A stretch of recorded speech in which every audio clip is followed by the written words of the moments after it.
So you're deep in the trenches, studying for the KPM, right? And your whole world is probably just focused on one thing, passing that test. But what happens the day after? That's the question we almost always forget to ask. We're going to take a look at a framework for what comes next, for planning your career after you get certified. And trust me, this kind of thinking is going to be a game changer, not just for your career, but for exam day too. And this right here, this is the big idea. Seriously, let this one sink in. Getting your CAPM cert isn't crossing the finish line. It's stepping onto the Launchpad.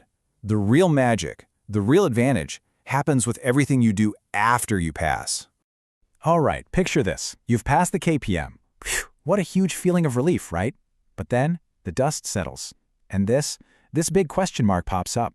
For a lot of people, this is where the momentum just kind of stalls out. So what's your next move? Okay, so this really boils down to two totally different ways of thinking about it. On one hand, you've got the finish line mindset. You get the cert, you frame it, and that's it. But the pros, the people who really build amazing careers, they see it as a foundation. It's the concrete slab you pour before you start building the skyscraper. And without that foundation mindset, it's super easy to hit these roadblocks. That post-exam high, it fades. You start wondering, okay, which webinar or course is actually worth my time? And before you know it, you're not really connecting what you learned for the CAPM to your actual job or, your long-term career plan.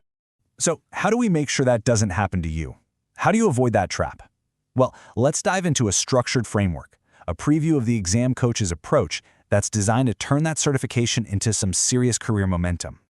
First up, part one, we're talking about continuous learning. Look, project management isn't static, right? It's always changing, always evolving, so staying on top of your game isn't just a nice to have, it's absolutely essential. In fact, it's literally a requirement to keep your certification active. And that brings us to these things called PDUs, or Professional Development Units. You'll hear about them a lot.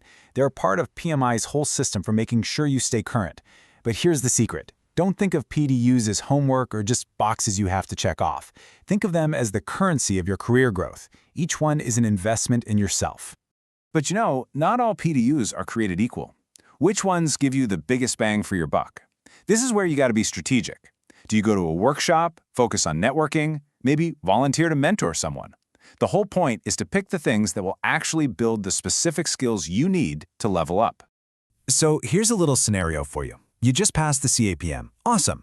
Now which learning activities are going to give you the most horsepower to build up your project management skills over the next year?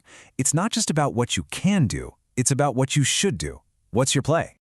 Okay, let's move on to the second part of this framework, preparing for what's next.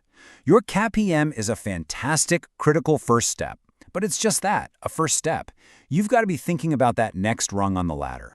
And this really lays out the journey perfectly. Remember that foundation we talked about? That's your CAPM.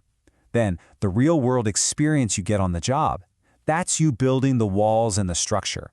And then, for a lot of folks, the next big milestone is the PMP. That's like putting the roof on. It proves you don't just know the stuff, you've actually led projects and have real experience. So what does this mean for you? It means you can't just wing it. Your planning has to be strategic. You've got to connect your learning activities directly to where you want to go in your career. Use that CAPM knowledge to raise your hand and ask for projects that'll give you a chance to lead. Be intentional about building out all those other skills like communication and leadership. Okay, here's another one for you to chew on. Let's say your goal is to go from CAPM to PMP in 2 years. How do you do it? How do you prioritize your time and energy to get both the learning and the project experience you need? See, this isn't a trick question. It requires a real plan. And honestly, this kind of forward thinking is what really separates the good from the great. So, from knowledge to leadership, this is all about turning that certification into real career growth.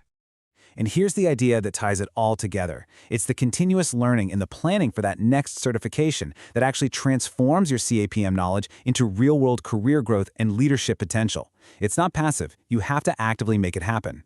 And get this, there's a 2-for-1 deal here. This mindset isn't just for your career planning after you pass. It's the exact same way of thinking you need to tackle those tough situational questions on the exam. It makes you better on test day and a more valuable player at work from the get-go. So let's be super clear. Exam Coaches doesn't just teach you the CAPM concepts. We train you to actively plan your continuous learning to prepare for those advanced certifications down the road. and to truly advance your project management career. Because at the end of the day, in real-world project management, it's foresight and preparation that turn what you know into professional success. Look, this was just a quick preview. The full call to action framework, it's all inside.